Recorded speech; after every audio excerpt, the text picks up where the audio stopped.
పౌర్ణమి రోజు కూడా శ్రీకృష్ణదేవరాయల కాలంలో కొన్ని వజ్రాల మీద పౌర్ణమి కాంతి పడితే దాని నుంచి పవర్స్ వస్తాయంటారు.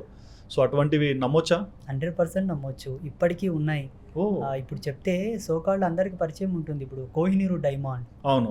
కోహినూరు వజ్రం గురించి. మ్మ్. అది ఎంత విలువైందండి.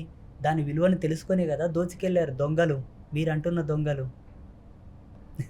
అంటే ఆ పౌర్ణమి రోజు రాత్రి ఆ విశిష్టత వస్తుంటుంది కదా, యా, దానికి వచ్చే కిరణాల వల్ల వచ్చే ఎనర్జీ ఏంటి? అంటే ఏం ఎనర్జీస్ అవి రిఫ్లెక్ట్ చేస్తాయి? That's laser therapy and crystal therapy come.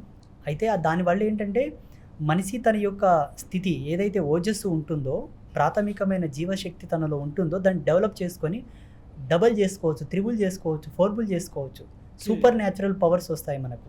ఆ, జీవుడు తన power? యొక్క స్థితి కన్నా ఒక 100 రెట్లు ఎక్కువ శక్తిని సంపాదించుకోవచ్చు ఆ వజ్రం నుంచి.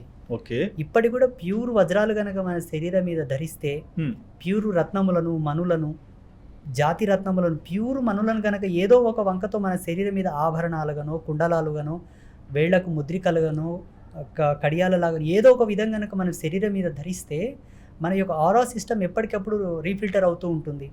నెగిటివ్ మన దగ్గరికి రాదు. హ్మ్. శరీరంలో ఉండేటువంటి ధాతు కణజాల శక్తి అంతా కూడా పారిశుద్ధ్యం అవుతుంది. బీపీ కానీ, పల్స్ రేట్ కానీ, హార్ట్ బీట్ కానీ అన్ని కంట్రోల్లో ఉంటాయి.